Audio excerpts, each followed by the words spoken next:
I know people who know Elon Musk very well, who've worked for him, and these are very able people, to say the least.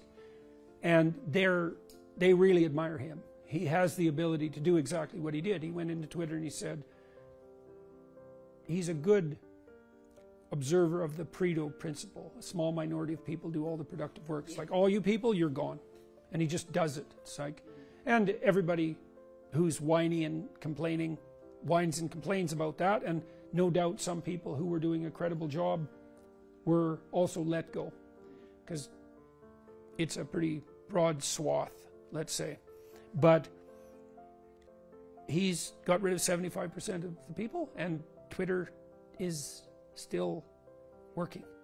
With record traffic. Right, exactly. And so I think he will, and apparently he's also put the boots to the people who are trafficking in child sexual exploitation already. Incredible. 2 weeks. Right, no kidding. No kidding. Incredible in two ways. Incredible that he did it, but even more incredible that he could do it that fast and that it hadn't been done. Right, right. So, and Musk also, it seems to me that the evidence is quite clear that he not only has a pretty good eye, but he is capable of learning. So he'll experiment, and he'll learn from his experiments, and we'll see if he can clean up Twitter. That's tough. I'm afraid, deeply afraid, that virtualization enables psychopathy, and that might be a fatal problem socially as we move towards a more virtualized world. It's not easy to keep the Machiavellian, psychopathic, narcissistic sadists under control. They're a small proportion of the population, but it's all about them and their short-term needs, and they'll do anything to make those paramount. It looks to me that when we virtualize the world, we take all the constraints off those people, and that's not good. So, for example, on social media, all the power's in the hands of the accusers. Well, that's not good. You know, believe all women. It's like, yeah, fair enough, except it's believe most women.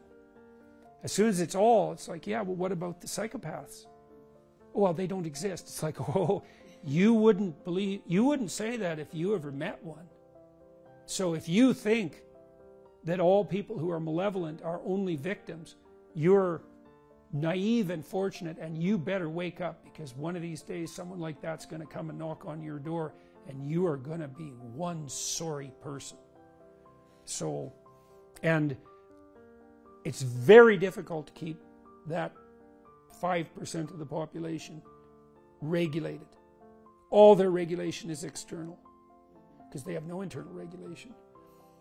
And I don't see that we have any ability to regulate that online, and we reward it, right? We reward it with attention, we monetize it. This could be, see, I actually think that's what's driving polarization. I don't think polarization is real in some sense. I think it's all driven by undue attention paid to dark tetrad, Machiavellian, narcissistic, psychopathic sadists. And that's polluting, because they communicate in an untrammeled manner in the virtual world. And because we're so virtualized, we think that's how the world is. It isn't, but we're reacting to it as if it is. Is there a disproportionate number of those people in the media, perhaps? Oh, definitely. Oh, yeah, anywhere where there's a lot of public attention available, yeah, politics, entertainment, media, anywhere where people have the privilege of being in the public eye.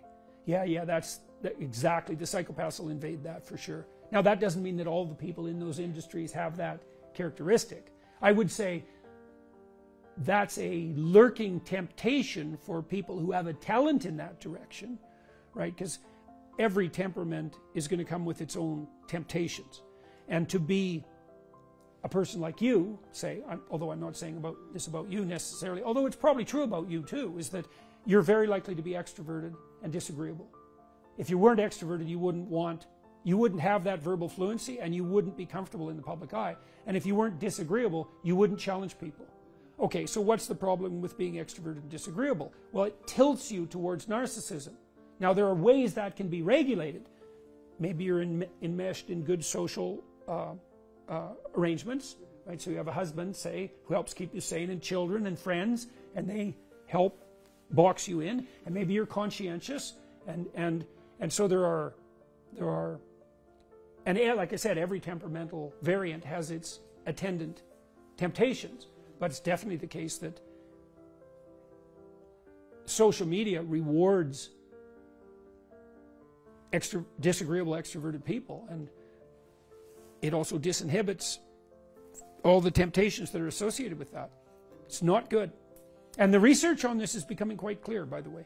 So we know that female hyper users of Instagram are also, they're sadistic, Machiavellian, psychopathic, and narcissistic, and they optimize for short-term mating strategies. So they're promiscuous, and that's a marker for antisocial behavior. So antisocial people, broadly speaking, have more sexual partners. They start engaging in sex earlier. They're more callous in their utilization of themselves and others. And so... Would you call that toxic femininity? Is there such a thing as toxic absolutely. femininity? We know what toxic femininity is. It's, okay. It's the female version of antisocial behavior is reputation savaging. Yeah. Gossip, innuendo, backbiting, and females can be very good at that. Now men can do that too, and they do, especially on social media. But it's definitely the case that social media enables female antisocial type behavior, clearly. And so it scales. We were talking about, you know, whether the feminine ethos scales. Feminine pathology scales magnificently on social media. And so God only knows what the consequence of that's going to be. You know, and you know that's part of cancel culture. It's like, well, we can't confront you directly, but we can sure take you out behind the scenes. And that's, everyone familiar with junior high culture among teenage girls knows what that's like.